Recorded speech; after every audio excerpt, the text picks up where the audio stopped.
Okay, big day, a lot of changes. I'm probably going to delete all of the old videos that I took because they were boring and getting depressing.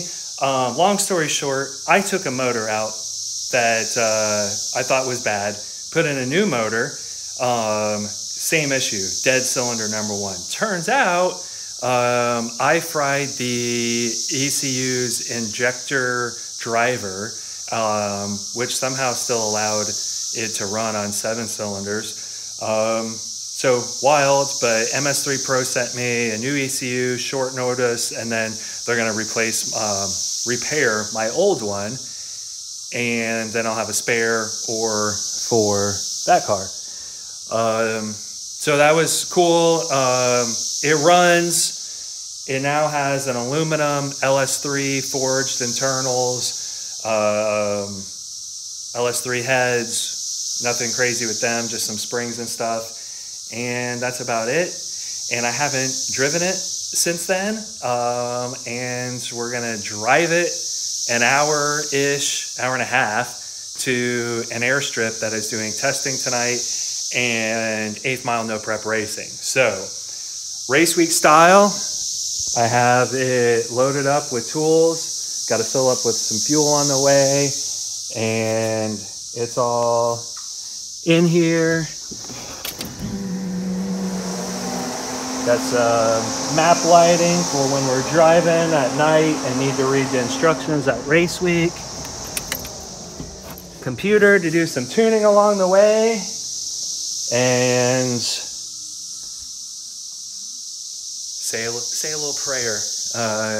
Wish me luck. So the least amount of boost I can run is 15 pounds of boost, which will probably be 900 horsepower wheel. So gonna have conservative timing in it, conservative fuel, and then work our way into it. So, all right, she's a dirty mess, but no time to clean. Testing already started, so I'm losing time.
it be a left lane win? A left lane win.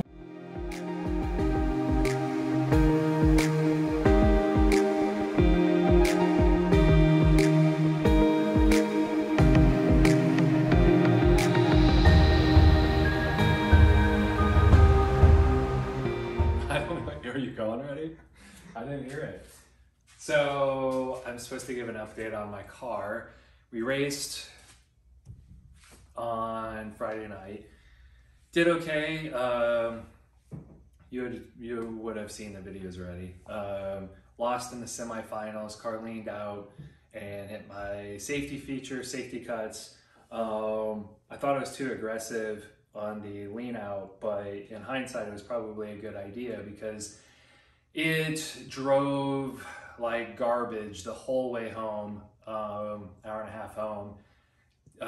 Did find one injector that was kind of sticky, but also still having some issues that we did before with the number one cylinder just not getting fuel. So changed injectors, did all kinds of tests, and can't figure out what it is. Must be something in the wiring harness, so that's why it's removed, and I am mid-removing the rest of it. It's pretty ugly. Maybe we shouldn't show that. And we putting in a new harness and actually a different ECU. Not that there was probably anything wrong with the other ECU, but I've been, a buddy of mine works at Fuel Tech and he's been bugging me for a while to do Fuel Tech, and they have their ECU has a built-in gauge and everything, so it's like standalone with the gauge. They have a new wiring harness, should be pretty simple install, and so that ships tomorrow. And no, ship today, get it tomorrow, which is Wednesday, install it Wednesday and Thursday night after work, and we leave Friday morning. Welcome